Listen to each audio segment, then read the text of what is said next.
वक्त्रम वक्त्रम कोते सुर नरोरग सुर नरोरग। ध्यान रखना, ये श्लोक मालूम कौन सा है? ये श्लोक पढ़ने वाला व्यक्ति उसको सुंदर रूप मिलता है। भगवान के जितनी सुंदर रूप की हम वर्णन करेंगे उतना ही स्वरूप नाम कर्म का बंद होगा। इसलिए 12वां श्लोक है फेयर एंड लवली, गोरे बनने की क्रीम। बी को टर्मरिक बोल रहा है, कौन सी बोला हमने? बहुत बड़ी चीज है ना, भगवान की सुंदरता का इतना वर्णन एक श्लोक और आगे। ये दोनों श्लोक ब्यूटी पार्लर में टांग देना चाहिए।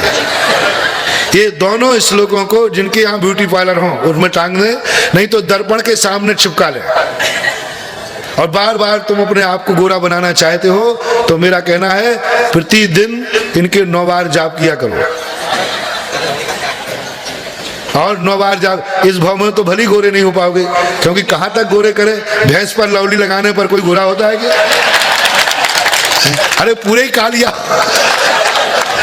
कोई धूप से काले हो तो गोरे हो जाओ, कोई गंदगी से काले हो तो गोरे हो जाओ। तुम तो कुरूप नाम कर्म बंद लेकर जन्म से ही आए हो, तो अब किसी से ठीक होने वाले नहीं हो। मात्र ये 2 काव्य हैं जिनसे भगवान के ऐसे सुंदर रूप की गुण। कैसा सुंदर था भगवान का रूप, देखो अभी आगे बता रहे हैं। वक्त्रम कोते सुर नरोरग नेत्रहारी। वक्त्रम कोते सुर नरो रग नेत्रहारी।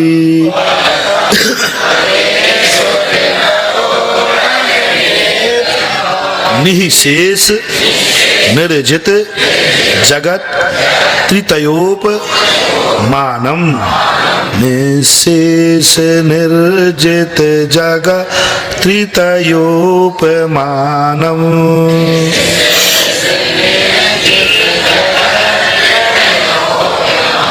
बिम्बम कलंक मलिनम क्वा निशाकरस्य। बिम्बम कलंक मलिनम क्वा निशाकरस्य।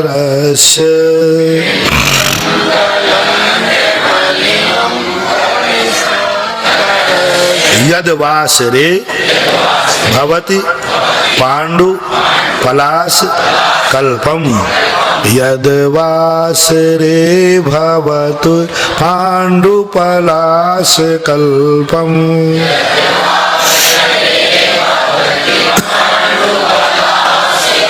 वक्त्रम यानी मुख, क्वा ते, क्वा को भी साइलेंट कर दें। वक्त्रम आपका मुख, ते यानी आपका कैसा है? सुर नर उरग। उरग के सामान्य अर्थ तो है कि व्यंतर जाति के भवनत्र के देव। वैसे उरग अर्थ यदि त्रियंच ले लें तो ज्यादा अच्छा रहेगा कि सुर यानी देवता, नर यानी मनुष्य और उरग यानी त्रियंच जो हैं। मेरी दृष्टि से आगम का वचन नहीं है, शास्त्र के प्रमाण से बात नहीं है, लेकिन यहाँ 3 जाति के देव भगवान, 3-4 गतियों में 3 गति के लोग भगवान का दर्शन करते हैं। नार की तो करते नहीं, देव, मनुष्य और समूषण में त्रियंचों की सभा होती है कि नहीं होती है? तो तीनों जब होते हैं तो त्रियंच को क्यों छोड़ दिया? मूल पूज्यवर मानतुंग आचार्य का हो सकता है उरागाने त्रियंच हो, शब्दानाम अनेक अर्था, और कुछ 8 शब्द वचन शब्द होते हैं जो साधु प्रयोग कर लेता है वह उसी नाम से प्रसिद्ध हो जाता है। तो ओरा ज्ञान त्रियंच को भी ले सकते हैं, बाकी सामान्य में है ओरा ज्ञान भवनादिक आदि देव। सुर नरोरग नेत्रहारी, तो देव मनुष्य त्रियंचों के नेत्र को हरण कर लेता है। कौन? वक्त्रम यानी आपका मुख इतना अच्छा है। निःशेष निर्जित, निःशेष निर्जित जगत त्रितयोपमानम। 3 जगत में जितनी उपमाएं हैं वे संपूर्ण निर्जित यानी आपके सामने फीकी हैं। आपके मुख को चंद्रमा कहूं तो उसमें दाग है, आपको सूरज कहूं तो उसमें आग है। यानी दुनिया में कोई भी वस्तु ऐसी नहीं है जिसकी उपमा आपको दी जा सके। देखो भगवान का कितना सुंदर रूप होता है। जब सौधर्म बालक को, बालक अवस्था में पाटलिपुत्र के ऊपर मेरू पर्वत के ऊपर स्नान करने ले गया। तो स्नान तो करा दिया सौधर्मेंद्र ने, प्रक्षाल करती है सौधर्मेंद्र रानी, तो पहुंच रही है उनके शरीर को, बालक के शरीर को। बहुत देर हो गई, सौधर्मेंद्र खड़ा खड़ा देख रहा है। बोले क्या कर रही हो, अभी तक तुम भगवान का प्रक्षाल नहीं कर पाए मार्जन। बोले मैं क्या करूं, इतना पहुंच दिया फिर भी इनके मुख का पानी नहीं सूख रहा है। बोले पहुंच दिया, बोले सब कपड़े पहुंच लिए, कपड़ा गीला होता नहीं और गालों का पानी सूखता नहीं। बड़ा चमत्कार हो रहा है। अरे कपड़ा गीला हो तो फिर भी समझ में पानी है, कपड़ा तो गीला हो नहीं रहा और फिर भी पानी सूख नहीं रहा। सौधर्मेंद्र घबरा गया, कहीं मामला गड़बड़ तो नहीं हो गया। सौधर्मेंद्र देखता है और अपनी इंद्राणी से कहता, अरे पगली, ये गालों को घिस घिस करके लाल कर दिया तूने। बोले मैं क्या करूं, पानी सूख ही नहीं रहता। बोले ये पानी नहीं है, भगवान के गाल इतने सुंदर हैं कि तेरे नख, तेरी नाक की नथ पर, कान के कुंडल में जो डायमंड जड़ा है वो उसकी परछाई दिख रही है। तुम इसे पानी की बूंद समझ रही हो, ये ट्रांसपेरेंट गाल है।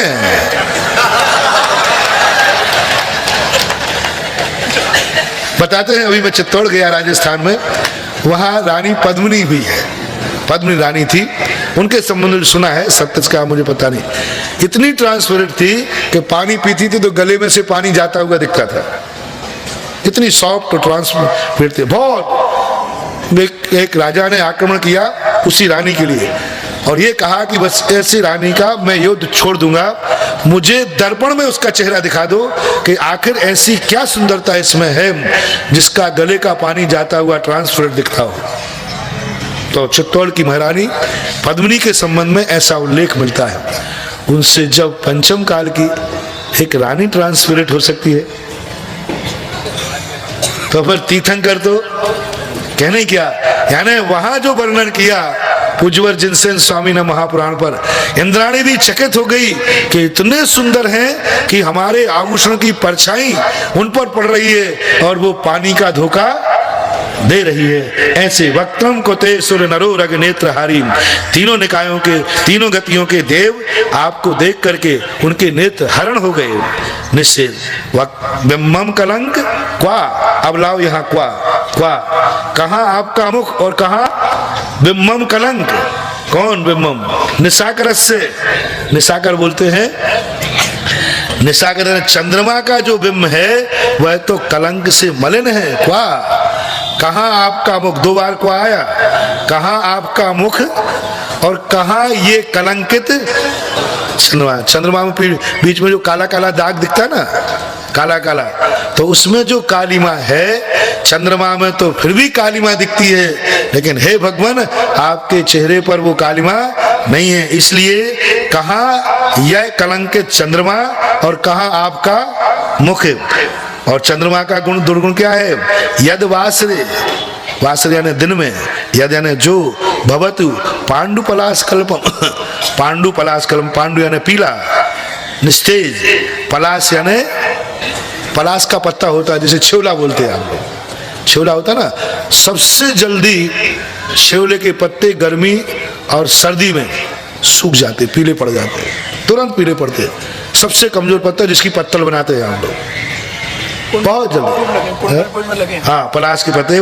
तो जैसे पलाश कल्पम, जैसे पलाश के पत्तों के समान चंद्रमा दिन में फीका पड़ जाता है। अपन ने देखा ना, रात में चंद्रमा जितना चमकता है दिन में चमकता है क्या, क्यों नहीं चमका?